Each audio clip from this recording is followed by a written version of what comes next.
What's going on, everybody? Cody from Motorcycle MD. In this video, we'll be tackling a shim under valve adjustment job on this 04 YZ250F. This is a very common system used nowadays in many different bikes. Super reliable, but we just rebuilt the motor on this, crank, bearings, everything, due to a lower end connecting rod seizure, which then resulted in the piston skirt breaking off of the piston, or chicken or the egg, we're not really sure which one, but it destroyed this motor. Had to rebuild it fully, and now I'm in the final stages of completing it, which means we need to do a valve adjustment. I could have done this when it was on the bench, but I got too excited and put the motor right back in the frame. But lucky for you, we're going to shoot and record this process because I have no idea where the shims are at right now and the clearances and what we need to do. Before we do begin, I will just state that this is a moderate to, we'll kind of say advanced type of tuning or adjustment that we're going to be making on this bike.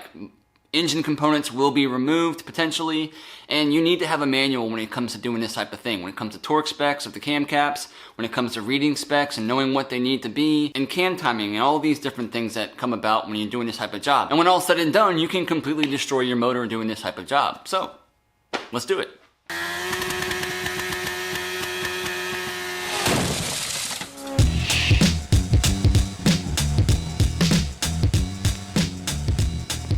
If you are new to the channel, welcome. We do videos on motorcycle repair. I am a professional Honda technician and I want to share information with you. If you like working on your own bike, subscribe, comment, like, share, whatever you want to do. This channel is probably going to be pretty helpful for you down the road, especially, again, if you like working on your own bike. In fact, in the description, there is a Wrench to Ride course. Not only does it subscribe you to the emails when new videos come out, but it gives you a free 40+ video piece of content and you can watch and learn how to fundamentally take care of your bike on a consistent basis. Stuff that you need to know if you own a motorcycle. So be sure to pick that up before you go. But let's dive in.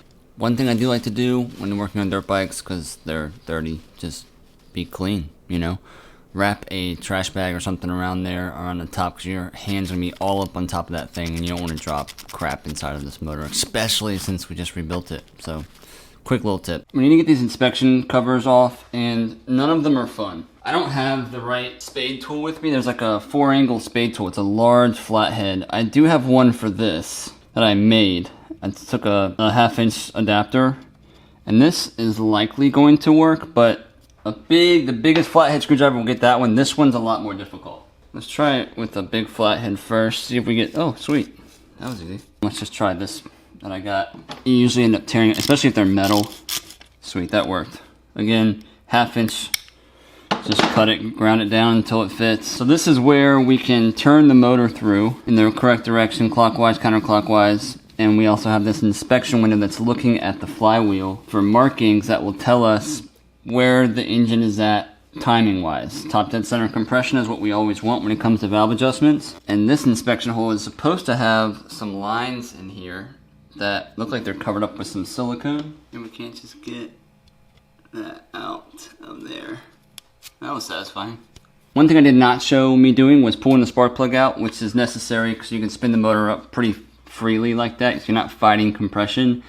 When it comes to dirt bike stuff, make sure that when you pull the spark plug cap out and the cover's still on, hit that with some air the best that you can, because a lot of dirt and debris can fall down inside of there, which is the center of this head. And you don't want to pull the spark plug out and then just drop a bunch of stuff inside the cylinder. I'm sure people do it every day, but you don't want to do that. So when it comes to the tension of the cam chain, which is an important thing we need to address when it comes to removing the cams if we need to make our adjustments or get shims or whatever, there's 2 ways you can do this. The quick way would be a tension tool like this. Is a locking tension tool. So I can send this in. All it is a little flathead screw, which means you can use a flathead screwdriver the same way.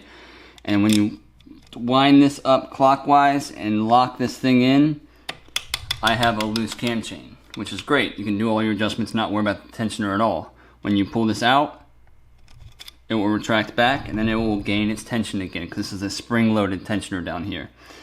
Or you can just remove this and take this off. But this is a spring-loaded tensioner, okay? So when you start to take this off, you need to go back and forth with these bolts to take it out evenly, as even as you can. And once that's out, it's fully retracted outward, okay? Which means that when you go to put it back in, there's gonna be too much tension on this cam chain. You put way too much tension up here, and you'll likely strip these bolts out trying to get this tensioner back in. So what you need to do is just retract it. You can use a simple flathead screwdriver if you wanted to. Send it right to the front of this thing, go clockwise with it, and I can achieve the same results and retract this tensioner and have my loose cam chain. When I undo it, it'll go right back to how it should be. Okay, but before we do that, we need to get this thing in time. We're going to spin this thing counterclockwise. Usually you're always spinning it away from the tensioner in most cases when it comes to these single cylinders. So we're going to spin this thing around. I'm going to find top dead center compression. We're looking for some marks up here as well as on this flywheel. And then I'll show you guys where we're at. So there's a mark right there. So we're not there yet as per the markings on the camshaft. Even though I lined it up down here on the flywheel, we gotta keep going. One more revolution. That was likely the exhaust stroke. So now we're looking for the compression stroke, which means that all valves are fully closed.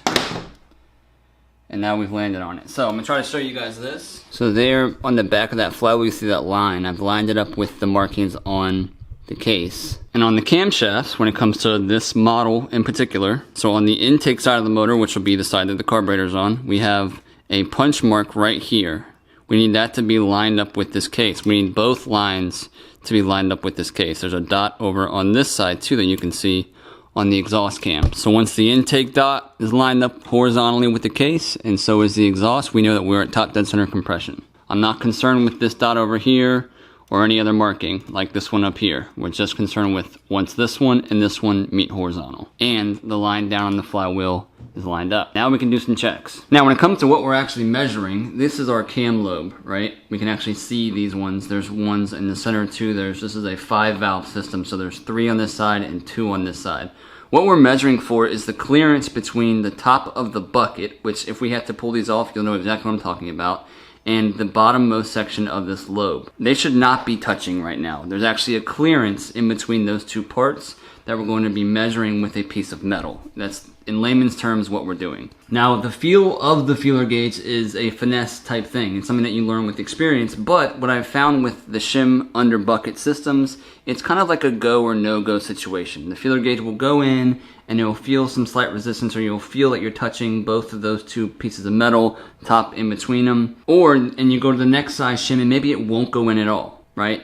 That means you're somewhere in between there, and if that's within spec, then great, you move on. According to the Yamaha, we have an intake and exhaust clearance when it comes to a cold motor on the intake side and the exhaust side. They're saying that we should be somewhere between 0.10 to 0.15 millimeters. That's within spec. They give you a standard value as well that you can read if you like doing that, and the exhaust has its own measurement. Exhaust clearances are typically always a little bit larger than intake. But anyways, we want to find ourselves on the feeler gauge in between these 2 numbers. So I may be using a bunch of different styles of feeler gauges, but this is what a feeler gauge is. This is a 0.10. We'll start small on this one and see where we're at. I'm just going to take this and slip it right in between the cam lobe and the top of the bucket, which I cannot get this in at all.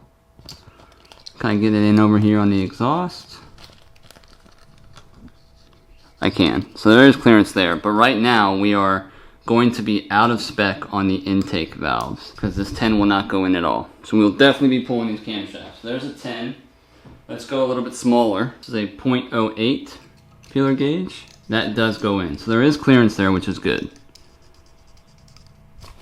Okay, and that actually felt pretty good. So let's go ahead and start marking this stuff down. And because we are pulling the cams out, it is important to do this because you're gonna get very lost if you don't. So I like to keep things as if we're sitting on the bike. So we have 3 intake shims or buckets or cams, lobes, whatever you wanna do, and 2 exhausts. Our spec for intake, we can write that down. Our exhaust, we're at 0.10 to 0.15. Exhaust is 0.17 to 0.22. So on this first one, it's the first one that we were able to measure, we can get 0.08 to pass. Okay, let's start with the next one. All right, so at the tightest, the exhaust can be at 0.17, which is 7 thousandths. I can get this in. That feels really good right there. Okay, let's go to the next one. We immediately jump up to 0.20, and I cannot get this one in at all. Okay, go or no go. And that's just one step up on the feeler gauge. That's why I'm saying it's just usually a go or no go type situation. This feels good. Okay, we're gonna leave that just how it is. So on my sheet, I'm gonna write in spec. Okay, I'm gonna try to reach the second one, which is right behind it. It slipped right in. My hands are oily and I can't get it out. There we go. We'll go to the next step up, which is that 0.20. Clean the feeler gauge off, and it does not want to go in at all. I can't force it to go in, okay? Good. Exhaust is in spec. Do this one more time. There's that one. I can move this in and out, trying to find the loosest angle that I can get to move this thing around, and that feels great. Go or no go. Exhaust is in spec. Fantastic. All right, my hand's gonna be in the way for the rest of these because it's just tight quarters, but let's see if we can't get the tightest clearance through there that they allow, which is that 0.10. That is a tight spot to get into. I don't even think I can get in there. But no problem, I have so many feeler gauges that I can cut them up and make them work. It's a very, very thin piece of metal, okay? So I'm gonna slide this through here. Again, does not go into this front one, but it does go in through the second one. So that second one right now feels like it's in spec. Let's jump it up. So let's go ahead and go to the next size up, which will be a 0.20 millimeter. And I cannot get that to go in at all. But we can get the 0.15 to go in. Goes right in, and that feels good right there. That feels like a good spec, but it's out of spec. It's at the top of the spec, we'll say, because it allows us to go to 0.10 to 0.15. So we could leave that in spec if we wanted to, but since we're gonna have this stuff off, we'll address that when we get in there. We can maybe bring that clearance a little bit tighter. So I'm gonna go ahead and write that down. The lobe for the third valve is right behind this bolt right in here. Trying to locate that. So we're going to start with our smallest clearance that they allow, which is the 0.10. Goes right in like butter. A little loose. Let's go to the 15. And we cannot get the 15 in there, which is great because that means we're somewhere between the 0.10 and 0.15, probably somewhere around 12. We're going to leave that just the way that it is. We're not going to mess with it. All right, it's in spec. Don't lose sleep over it. All right, so now we know where we're at. We're going to be messing with the intake on the far right, in the middle, potentially, just to get that clearance a little bit tighter if we can. The exhaust is totally fine. We're not even going to mess with the cam cap or nothing like that, but we had to take all of this stuff loose to get these camshafts out, obviously. If there's a way that I can just pull this one out, we'll try it. Go ahead and install my tensioner lock all the way, full lock, to get as much play as I can out of that chain. And we're not going to mess with turning the motor through or anything like that. Now we have full cam chain looseness. Go ahead and start taking off all of these 6mm bolts, 8mm head, and we'll try to take these off in like a crisscross pattern if possible, just in case there's any tension on the cam, which there shouldn't be. One thing we can also do to make yourself feel more safe is you can go ahead and just mark these with some paint on the chain if you'd like, since we're not going to be rotating anything. You get a better idea as to what's lining up and where it was. If you want to make one to line it up there, you can, but that's what we're going to be following. We can go ahead and prepare our surgery area, surgical clean, right? Motor's going that way. See if we can't wiggle this up. This came up really easily because I just had it apart. On this motor, there's a bearing guide, right, that we have to be really careful of, that I almost dropped. It's right here. Little half moon guy. This sits in here and it locates the bearing on the head. Okay, so you might have that. That's why it's important to have a manual so you know what you're dealing with when you're pulling this thing apart, but we have it. You don't want to drop that thing down inside of there and to never land. All right, clean hands. Should be able to lift our cam up. Get that chain off there. We can just let that rest down in here, and now we have our camshaft. And now we see our buckets, nice and oily, has a little bit of moly on there. We're gonna go after this bucket and that bucket. What's frowned upon is using a magnet, but it's really just the best way to do it, to be honest. Because magnet, you don't wanna like magnetize the metal, I guess, what people think, but we're just gonna go after, I have a towel here with a magnet. I'm gonna try to get the top of this bucket up. And there's a shim underneath it that we need to either, hopefully it stays inside or it will be on top of the valve. There's our bucket right there. Let's go ahead and grab this middle one as well.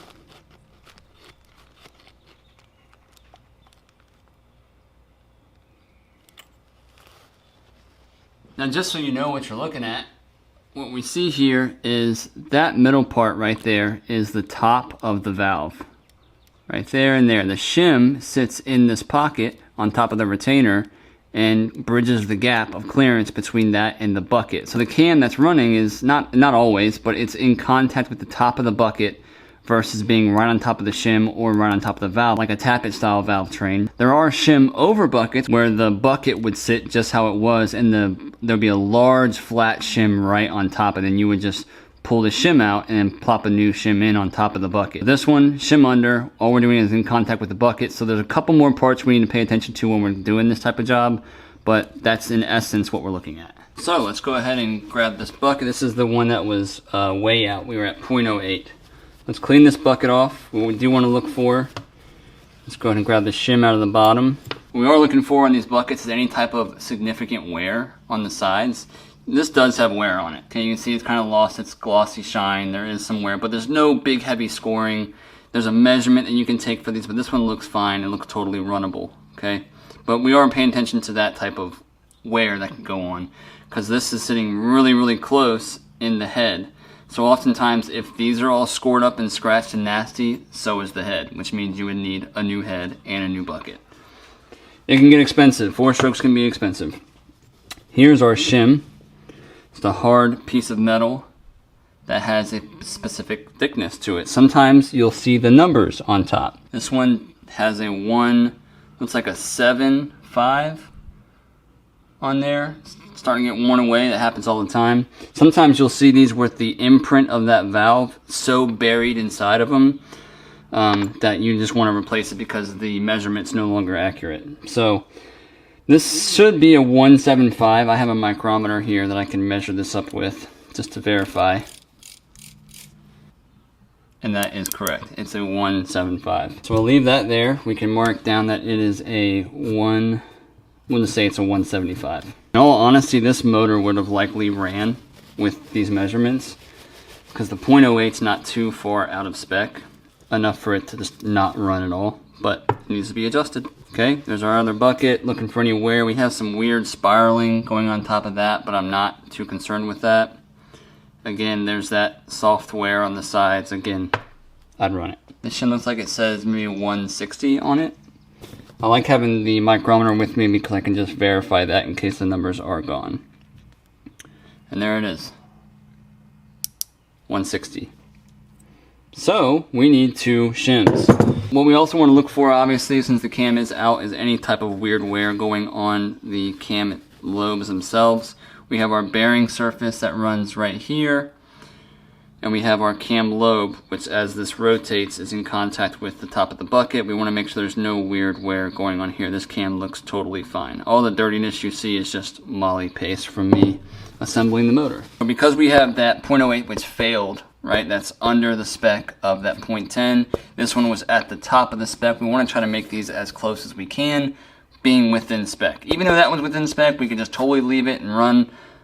Let's just do these two as well. This one was kind of right in the middle, which is what we're trying to aim for. So because that 0.08 is a tighter clearance between the bucket and the cam lobe, it means that we need to go with a smaller shim, a thinner shim, so that we can increase the size of the space in between. We're talking very, very small increments, right? This is a 0.15, which means we can go a little bit bigger to bring that hopefully down within spec. Let's say we have a 200 shim or a 2.00 shim. They'll go to a 2.05 or they'll go to a 2.025, right? Something kind of like that, so you can get real tight in between these clearances. Now there's definitely an algorithm or a mathematical equation to equate for what you need to have for the shim size. So when it comes to the shim, we have a 175, so if we want to go smaller, we are going to try to subtract 0.03 of that difference and hopefully come up with a 1.725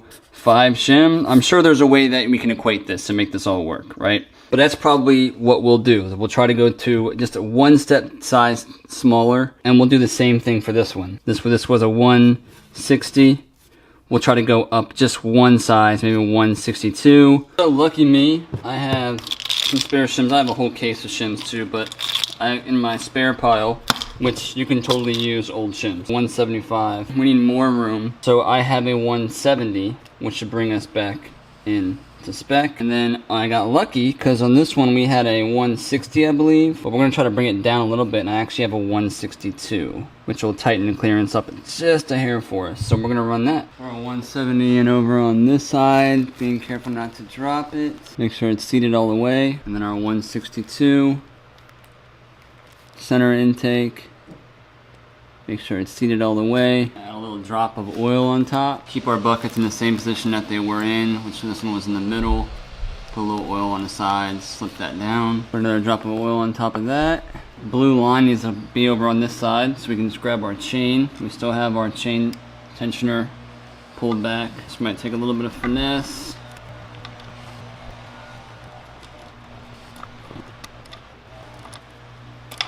There we go. I had it off on this side a little bit. There's our blue mark, still on our timing mark down here at the crank, and we can go ahead and install our cap. Make sure your threads are nice and oiled up on this cap, and we need to align our bearing retainer with this and with our bearing. I like to put them on the bearing first. I usually like to find it with the cap first and kind of wiggle it around so that bearing can seat. And we're in there. You should not be able to see any gapping in between this cap and this head. Put these back in, and these down in a crisscross pattern. And I'm not going to torque them down with this, obviously.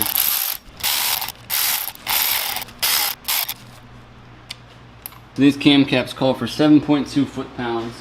If you don't have a foot-pound torque wrench that will go that low, you're likely to have like an inch-pound. Really easy math. There's 12 inches in a foot. Okay, so if it calls for 7.2, we would just calculate, which means there's 12 inch-pounds and 1 foot-pound. 7.2 times 12 gives us 86.4 inch-pounds. So we'll hit it right with the 86. Using this Lexavon torque wrench, I like it. Again, going a crisscross pattern until torque is met in stages. It is important to torque this down to the right spec because there is clearances between this and the camshaft. I usually do like one stage of tightening, then I'll try to hit it in one pass on the next one. There's that one.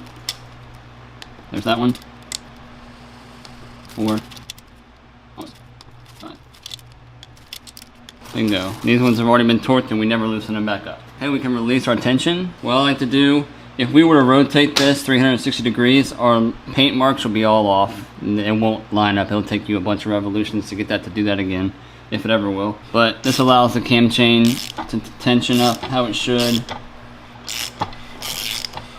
I'm double checking that the motor is actually turning through all the way, so we haven't royally screwed anything up. And now we should be at top dead center compression. So let's recheck those two shims over there. All right, so let's try our, let's go on the top end. Remember it was 0.10 to 0.15.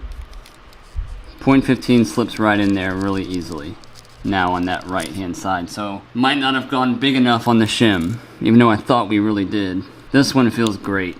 I can barely get this 15 in on that middle one, but this outer one is probably in spec, but it still just feels too loose. Rinse and repeat. So if you remember, we went from a 175 to a 170, quite a big jump. That's why we still have some more free play. I was just gonna guess and see if that would work. I actually happen to have a 172, which is right in the middle. So let's go back together and see where that lands us.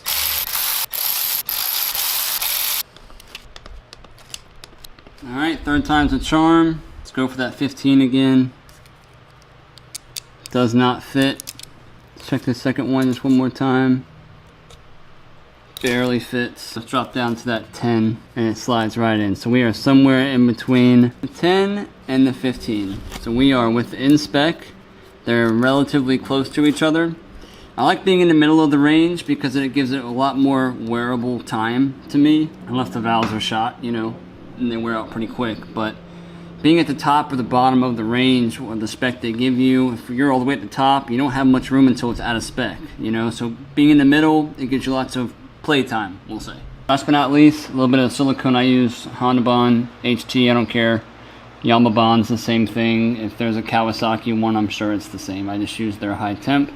And with these little half moons, I put it right inside of here, not a lot.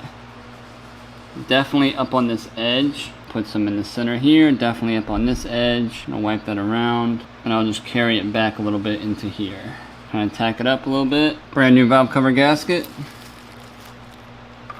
Trying to keep that all situated. Probably should have got some new valve cover bolts. These are a little on the worn side, but definitely always replace these seals that go underneath them. They crush and wear out, and then it won't keep the right torque down on this valve cover. Once these are torqued down, you are good to go.